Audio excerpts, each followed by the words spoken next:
The Secret to Being Unshakable, 5 Steps to Emotional Mastery. Have you ever felt that a single word, a thoughtless gesture, or an unexpected inconvenience has ruined your entire day? That critical email from your boss that replays in your mind, a friend who cancels plans at the last minute, or even just seeing someone else's perfect life on social media. Suddenly it feels as if the control over your own mood isn't in your hands. Anger, frustration, and exhaustion take over. Does it sound familiar? For most of our lives, we're taught to react, not to respond. But what if I told you that you could maintain your inner calm no matter what storms are raging outside, that you could build a mental fortress where external events can't dictate your internal state unless you give them the key? This isn't about becoming a robot or suppressing your feelings. It's the opposite. It's about becoming the conductor of your emotions, not the captive. Today, we will explore 5 fundamental lessons that will make you unshakable. These are not just ideas, they are practical tools for reclaiming your power. If you're ready, your journey to emotional freedom begins now. Lesson 1. Your reactions are your fortress. The first and most foundational lesson is this: no one can ruin your day. Only you can give them that power. We often react on autopilot. This is our brain's ancient survival mechanism, the fight or flight response. An email feels like a threat. Criticism feels like an attack. Our brain floods with stress hormones before we can even think.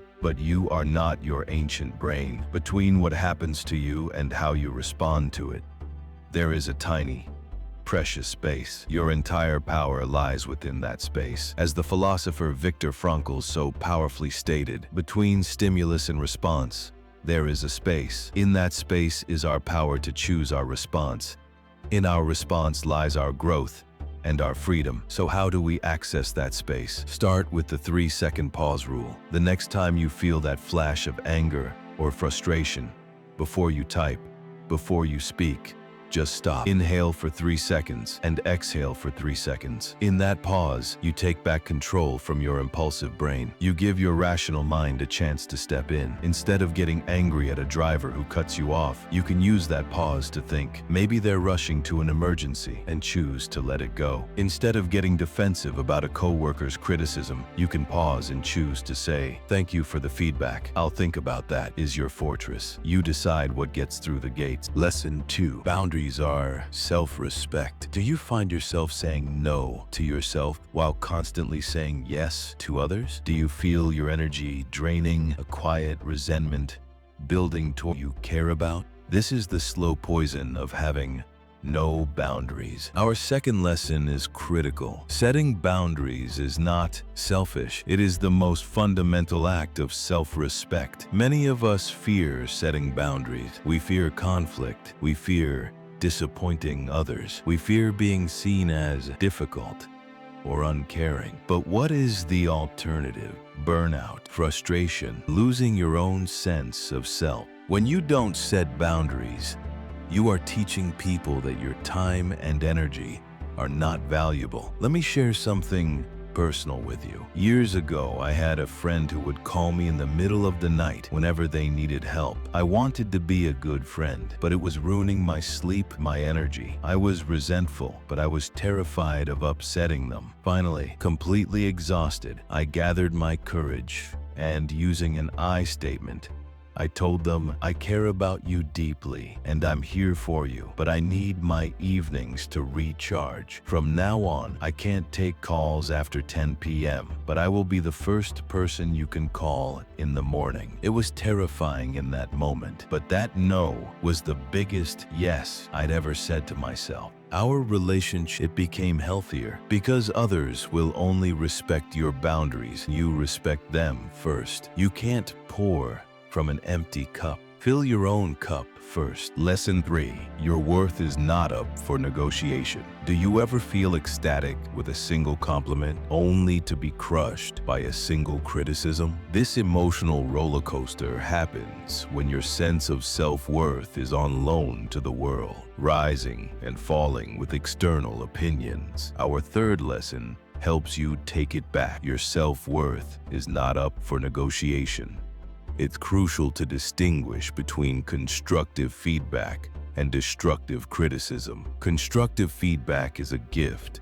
It is data that can help you grow. Destructive criticism is noise. It's often more about the other person's insecurities than about you. Your job is to become a skilled filter. Ask yourself, is this comment intended to build me up or tear me down? Is there a piece of truth here I can use, even if the delivery was poor? Billionaire Warren Buffett talks about living with an inner scorecard versus an external scorecard. When you live by an external scorecard, your happiness is determined by applause, likes, and promotions. When you live by an inner scorecard, you are guided by your own values and principles. You know your worth intrinsically. When someone's words sting, filter them. Find the lesson if there is one, and discard the rest like junk. Then, reaffirm your worth. Remind yourself of your strengths, your resilience, your integrity, a stock that fluctuates with the market of public opinion. Bedrock. Lesson 4. Being right or being at peace. Think about the last argument you were in. The topic might have been trivial. The fastest route to a destination, the correct way to load a dishwasher, a political disagreement on social media. But in that moment, the need to be right felt incredibly important, didn't it? Our fourth lesson asks a powerful question. Would you rather be right or would you rather be at peace? This desperate need to win an argument is almost never about the facts. It's about our ego. Our identity feels threatened when our views are challenged. We believe that being wrong makes us look foolish or inferior. This is a trap that consumes enormous amounts of energy and damages our relationships. The Taoist sage Lao Tzu says, "He who is attached to his own views will never grow." This doesn't mean you should abandon your core values or accept clear falsehoods. It means choosing your battles wisely. For the vast majority of disagreements, what's at stake is not truth, but ego. The next time you feel that defensive heat rising, ask yourself, what is my true goal here? Is it to prove my point and win? Is it to understand and preserve this connection? Most of the time, the satisfaction of being right is fleeting. The calm of being at peace is lasting. Of the need to win, choose peace. Lesson 5. Master the art of letting go. And now we come to the final and perhaps most liberating lesson, the art of letting go. So many of us walk through life carrying heavy bags filled with old grudges, past mistakes, and resentments. We hold on to them, thinking we are somehow punishing the people who hurt us. But this is a profound illusion. As the Buddha so wisely said, holding on to anger is like grasping a hot coal with the intent of throwing it at someone else. You are the one who gets burned. Letting go is not about forgetting or condoning what happened. It's not about saying, it was okay. It's about making a conscious decision that you will no longer allow the past to poison your present. It's about taking the hot coal out of your own hand. You don't have to forgive the person who wronged you for their sake. You release the grudge for your sake. You set your own spirit free. This also applies to letting go of your own mistakes. Forgive yourself for not knowing then what you know now. Let go of the need to control every outcome. Try this visualization. Picture the grudge or the mistake in your hand. See it, acknowledge the pain it caused, and then consciously open your hand and watch it float away. You are not that mistake. You are not that pain. Let it go. Conclusion. Here you have it. The 5 keys to building an unshakable life. Your reactions are your fortress. You are the guard at the gate of your mind. Boundaries are self-respect. You teach others how to treat you by how you treat yourself. Worth is not for negotiation. You live by an inner scorecard, not by public opinion. Choose peace over being right. You value your serenity more than your ego. Master the art of letting go. You release the heavy burdens of the past to free your present. Emotional freedom is not a destination you arrive at one day. It is a daily practice.